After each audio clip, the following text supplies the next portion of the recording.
வணக்கம், welcome to healthy cook. நம்ம இன்னைக்கு சோயா கீமா மசாலா செய்யறது எப்படின்னு பார்க்கலாம். வாங்க வீடியோக்குள்ள போகலாம். இந்த சோயா கீமா மசாலா செய்ய ஃபர்ஸ்ட் என்னென்ன பொருள்னு பார்த்துடலாம்.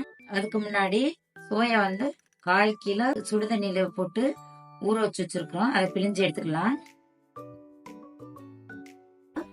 சோயாலாம் பிழிஞ்சு எடுத்தாச்சு.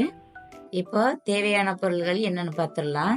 சோயா 1/4 கிலோ, பெரிய வெங்காயம் 3, தக்காளி 7 தக்காளி, பொடிசா இருக்கிறதுனால 7 தக்காளி வச்சிருக்கிறேன். பெருசா இருந்தா 5 போதும். பச்சை மிளகாய் 6, தனியாத்தூள் 1 ஸ்பூனு, மிளகாத்தூள் 2 ஸ்பூனு, மஞ்சள் தூள் 1 ஸ்பூனு, இஞ்சி பூண்டு விழுது 3 ஸ்பூனு, மட்டன் மசாலா வீட்டுல அரைச்சது 1 ஸ்பூனு, தயிர் 150 கிராம், மிளகுத்தூள் 1/2 ஸ்பூனு, சீரகப்பொடி 1 ஸ்பூனு, லெமன் பாதி, கொத்தமல்லி 1 கைப்பிடி. கடாய் சூடாயிருச்சு.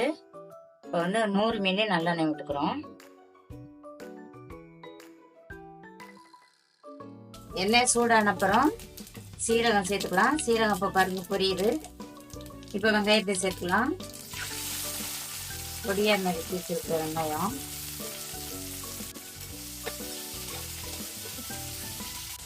இப்போ இஞ்சி பூண்டு போட்டுக்கலாம்.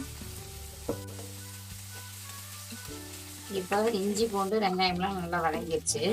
இப்போ தக்காளி அரைச்சி வச்சிருக்கிறோம், அந்த பேஸ்டையும் சேர்த்துக்கலாம்.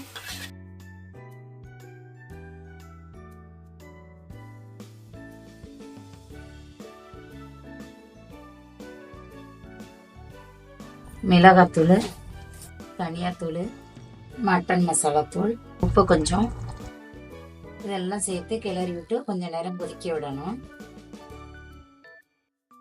இந்த தக்காளி பேஸ்டோட 1 டம்ளர் தண்ணி ஊற்றி ஒரு 5 நிமிஷம் வேக விடலாம்.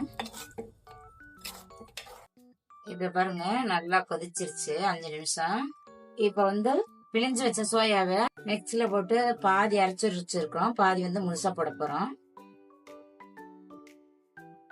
இது ஒரு 5 நிமிஷம் வேகணும். இப்போ அரைச்ச சோயா போட்டு ஒரு 5 நிமிஷம் நல்லா வெந்துருச்சு. இப்போ பச்சை மிளகாய் கீறி வச்சிருக்கோம், அதையும் போட்டுக்கலாம். 150 மில்லி தயிர் சேர்த்துக்கலாம்.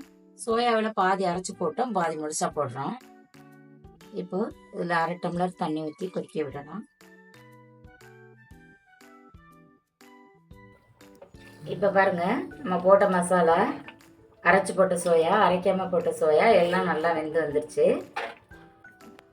லெமன் 1 ஸ்பூனு, தேவையான அளவு உப்பு போட்டுக்கோங்க. சீரகப்பொடி 1 ஸ்பூனு, நெய் 1 ஸ்பூனு, மல்லித்தலை கொஞ்சம். இனி அவ்வளோதாங்க, ரெடி ஆயிடுச்சு. இனி இறக்கிடலாம். எதுக்கு 1/4 கிலோ நம்ம போட்டேன்னா, ஒரு 6 பேர் 5 பேர் அந்த மாதிரி இருந்தா 1/4 கிலோ போட்டுக்கணும். இப்போ 2 பேரும் 3 பேருன்னா ஒரு 100 கிராம் போட்டா போதும். சோயா மசாலாலாம் அதுல இருந்து பாதி பாதி போட்டா போதும். Soya keema masala ready. உங்க வீட்லயும் செஞ்சு பாருங்க.